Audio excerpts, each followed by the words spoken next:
ایک ہنگامہ برپا ہے کہ آئین میں ترمیم ہونے جا رہی ہے اور یہ کوئی بہت بڑی ترمیم ہے جس سے ملک میں عذاب آ جائے گا.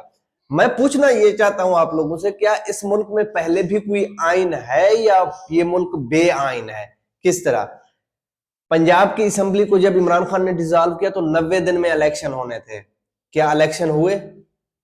اس کے بعد جب قومی اسمبلی کے الیکشن 90 دن میں ہونے تھے، کیا الیکشن ہوئے؟ جو نگران سیٹ اپ ہے اس کا کام صرف الیکشن کروانا ہوتا ہے، کیا اس نے صاف شفاف الیکشن کروائے؟ الیکشن کمیشن جس کا کام الیکشن کی نگرانی کرنا ہوتا ہے، کیا اس نے الیکشن کی نگرانی کی؟ سپریم کورٹ جس کا کام انصاف دینا ہوتا ہے، کیا اس نے انصاف کیا؟ اور یہ جو ہمارے بچے بچیاں جو اس وقت سڑکوں پہ ہیں انصاف کے لیے، تو کیا یہ آئین میں ہے؟ چادر اور چار دیواری کے تقدس کو جس طرح روندا گیا، پولیس جس کے گھر دل کرے منہ اٹھا کے چلی جاتی ہے اندر، تو کیا یہ پاکستان کے آئین میں ہے؟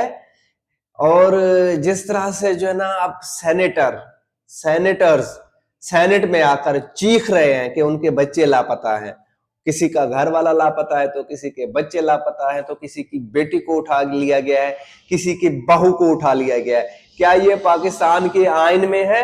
تو اس کا مطلب ہے کوئی آئین اس وقت بھی پاکستان میں نہیں ہے.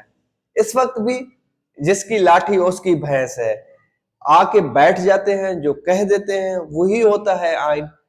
عمران ریاض کو 1 سال سے زیادہ لاپتہ رکھنا، کیا یہ پاکستان کے آئین میں تھا؟ جو ابھی سینکڑوں مرد خواتین جو ہے نا ٹرائل سے گزر رہے ہیں، آرمی ٹرائل سے، کیا یہ پاکستان کے آئین میں ہے؟ بھائی اس وقت بھی پاکستان میں کوئی آئین نہیں ہے. پاکستان میں جس کی لاٹھی اس کی بھینس والا فارمولا ہے.